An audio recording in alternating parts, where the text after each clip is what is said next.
Today we're looking at the different kinds of flours that we use when we're baking, as well as how to measure them so that we get consistent results. Most recipes call for all-purpose flour, and you will notice in the grocery store that you have your choice of bleached or unbleached all-purpose flour. Bleached flour has been treated with chemicals to bleach it, which actually leaves it a little bit softer and finer, and unbleached flour has been bleached only using thyme. So both of them are bleached, it's just a matter of how they get there. The second kind of flour we're going to look at is whole wheat flour. Whole wheat flour is something that is added to things like muffins or breads when you want to give it more of a nuttier texture or a heavier crumb, and it definitely has health benefits as well. Self-rising flour is a mix of all-purpose flour, baking powder, and salt. If a recipe needs self-rising flour, it will say self-rising flour. You would never want to use that interchangeably with all-purpose flour for obvious reasons. And then the last kind we have here is cake flour.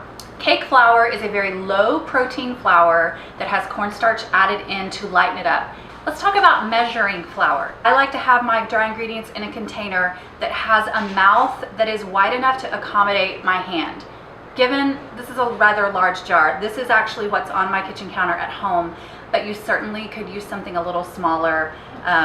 They make smaller versions of this jar, which are pretty cute. You can also do this in the bag, but you kind of have to finagle it a little bit.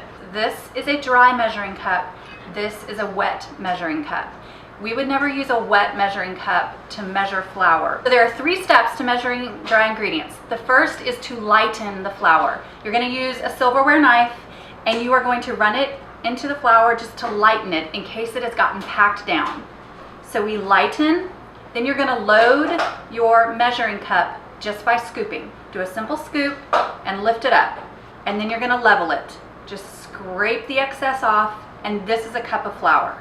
So let me show you that again. Lighten, load, level off. You have to lighten after every cup that you measure because the measuring cup itself has now packed down some of this flour. Lighten, load, and level it off. That's how I measure flour, and that's a brief summary of all the different flours we use in baking.